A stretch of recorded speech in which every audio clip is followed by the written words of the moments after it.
U.S. and Western media has purposefully and deliberately portrayed the DPRK, or North Korea, as a tyrannical and oppressive state dictated by an irrational man of questionable sanity.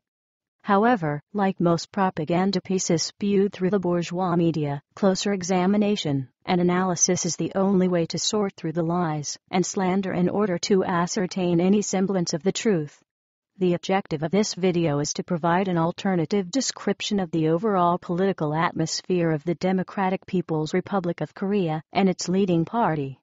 Though this only touches on some of the important issues, I highly recommend researching more on your own regarding this complex and fascinating country, its ideals, its politics, its society, and culture. The political atmosphere of the DPRK is centralized around the ideas of Juche thought. Originally, the Workers' Party of Korea was aligned with orthodox Marxist-Leninist thought. However, as they began to apply Marxism-Leninism in their country, the material conditions presented the necessity for the advancement of a new, specifically Korean revolution, in the ideological principles guiding both the party itself and society. Hence, in the 1970s, President Kim Il-sung and the Workers' Party of Korea developed the Juche idea. Essentially, Juche transcends traditional Marxism-Leninism and can best be viewed as representing a new stage in the development of socialism particular to the conditions of Korea and its people. The principal idea behind Juche is the inseparable relationship each and every individual shares with his nation and fellow comrades, including the leadership of the party. This relationship extends beyond traditional physical relations into an almost spiritual connection between man, woman, child, and his natural tendency of productive labor for the good of the collective.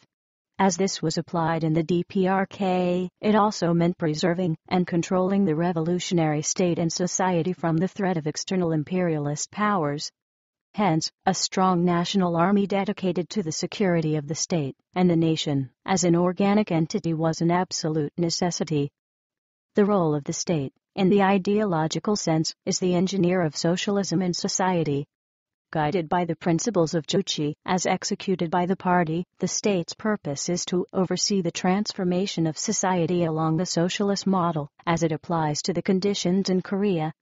Ultimately, this involves the elimination of class exploiters and the unification of the Korean nation as a whole through the process of extension of the Juche idea into South Korea. The end goal rests as the achievement of total socialism for the Korean people as a whole, where all elements of society are working in cooperation for the goals of the whole collective. The principal organization methodology for the party and state is along the ideals of democratic centralism. This demonstrates the Marxist-Leninist origins of the Juche idea that have maintained as an effective model for organization, both within the party and throughout the state. This model holds the principles of democracy in that issues are discussed and elected on a basis where all interests are allowed to put forth their voices on a number of issues. However, it's also centralized so as to make sure that initiatives from the top down are followed through with. The masses accept the responsibility for the power organs of the society, and the power organs enter and function in a hierarchy according to the most basic element of the democratic centralized model. This allows for the masses an elementary level of democratic participation, while avoiding the potential threats of a more decentralized model of government.